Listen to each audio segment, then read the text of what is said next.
Good Wednesday afternoon, everybody. I'm meteorologist Tim Pandajis. I hope you have all your cold weather preps done and out of the way, because we're about 24 hours out now from the arrival of our Arctic cold front here in southeast Texas. We're looking at a Thursday early afternoon time frame of it arriving.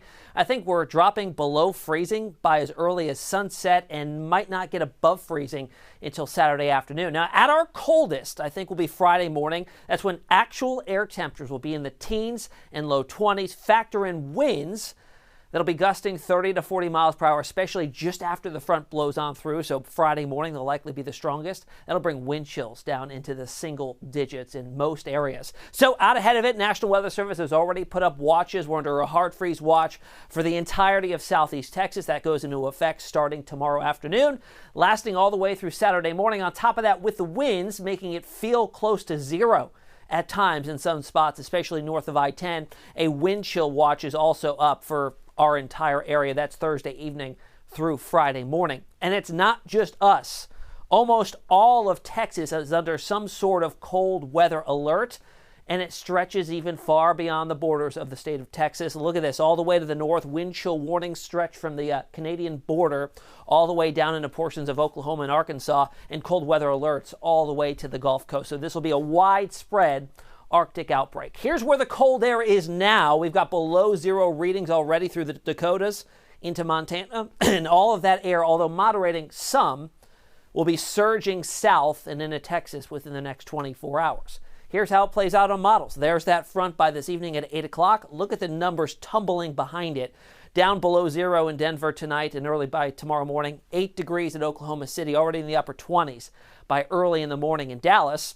And then by the afternoon and evening, that front sails through southeast Texas, races offshore. The cold air pours in by 7:30. We're down to 31 at Houston, and we'll end up in the mid to upper teens again with the winds. This is what it will feel like. 4 degrees at Houston by 8 a.m. Friday morning, feeling like a degree in Dallas. 2 at Lubbock. 22 below is what it will feel like stepping outside to expose skin in Kansas City. So a bitterly cold air mass is on its way and building in. Here's a close-up look of southeast Texas as we go into our Thursday. We'll start things off on the mild side. Temperatures getting up into the mid-60s.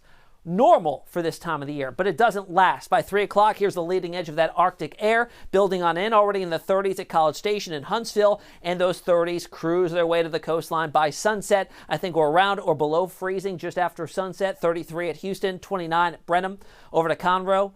And those 20s make it there all the way to the coast, and even by early in the morning, we'll see a lot of teens popping up on the map here. 14 at Huntsville, 16 at College Station and Conroe to Cleveland, 18 at Houston, 19 in Sugar Land, and then, of course, we factor in the winds at that point in time at 8 a.m. Friday, and it will feel like zero at Conroe, 4 at Houston, 3 at El Campo, 0 at Sealy to College Station and Brenham, a single degree out the door at Liberty with those gusts possibly up to 40 miles per hour. So the other big question is, how long are these cold temperatures going to stick around? Well, I think we're in for 3 nights of hard freezes. And what that means is the temperature getting down to at least 24 degrees for a duration of time of at least 2 hours. We easily do that on Friday morning, Thursday night and a Friday morning. Again, Friday night and a Saturday. That's the second hard freeze. And then I think we'll do it one more time in a Christmas morning when we drop down to around 23, and then still below freezing, although not a hard freeze likely, Monday morning before moderating temperatures, low temperatures, back up to where they should be, which is normal in the mid-40s this time of the year. So how does Christmas look?